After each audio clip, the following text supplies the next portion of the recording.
All right, welcome to part 2 of our Visionary FT version 1 video series. Before you get into this video, I suggest watching part 1 of our video series. That's going to take you through how to set Visionary up in your dashboard window. So when we first get started here, you'll notice that there are some new pieces to our UI. We have a new joystick here under Options. In our option menu, this joystick is going to help you move around what we call our framing target, the box of the sizing and how large you want that space to be. Below that, we've added Axis Enable or Disable. So if you want to turn off the tracking for pan, tilt, or zoom, you can. You would just be doing that at the bottom of the options menu here. And then on the other side of the window, you'll see the area we've just added for framing templates.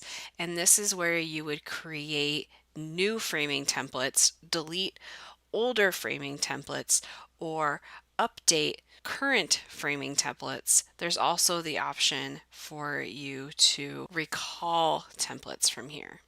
So that's our new UI design here in version 1.1 of Visionary FT.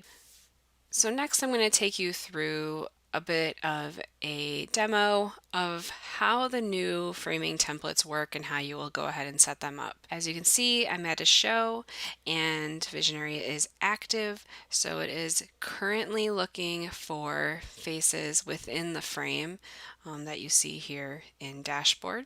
On the left side of your screen, below your incoming video feed, you'll see View Options.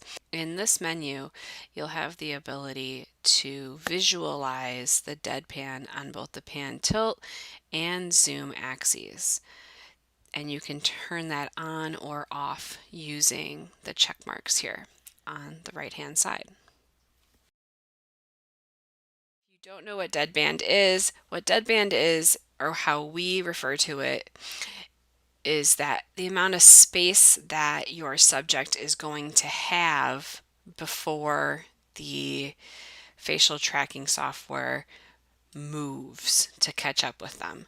So as people move in and out of your frame or just within your frame, that's basically showing you visually how much space they have before the facial tracking software is going to attack. In other words, start moving to follow them. And then below deadband, there's damping, and what damping is just how quickly that is going to attack. Is it going to do it very, very quickly or slow, methodical attack? The way to kind of look at that for damping is if the dampening is really low, would be really, really quick, meaning it won't look very natural like a human's doing it. It'll just look like it'll just snap to place.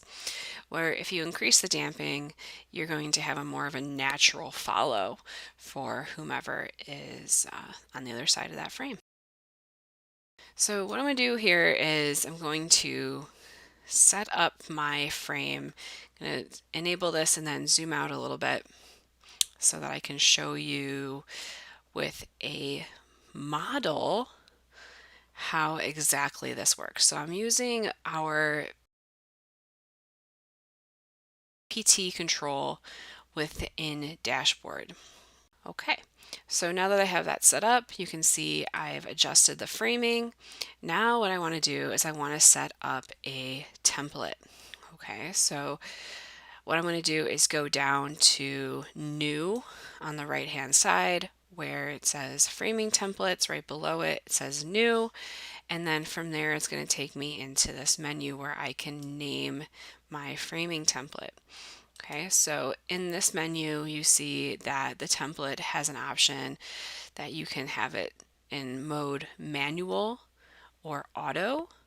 You could also change the tracking mode. So when that template is engaged, automatically tracking's turned on or off, or You can choose to put it in auto or manual mode automatically when the template's recalled. And if you remember from the first video, difference being there, if it's in manual mode, you choose which numbered face that particular template is going to track. If it's in auto mode, we'll choose whichever face that it picks up closest to your framing target rather than which number you chose previously. Once you name it and you click add, when you go back to the Visionary UI, you will see that it has not automatically recalled. In fact, I'm still on a previous template here that I made called Close-Up X350, and any of those templates can be updated. So you'll see me update it there just to adjust it and then recall my full shot template that I just made.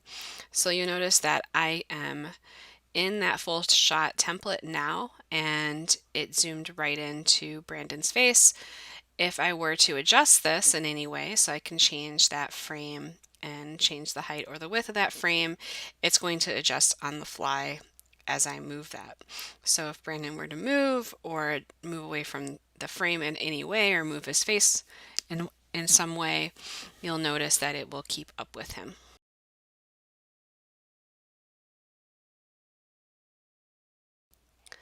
All right, now I'm just going to adjust the shot a little bit so I can update this template and show you from a wider angle what it would look like to change this around. So now I changed my framing target to make the box a little bit smaller than it was before so that it will stay zoomed out while Brandon walks around.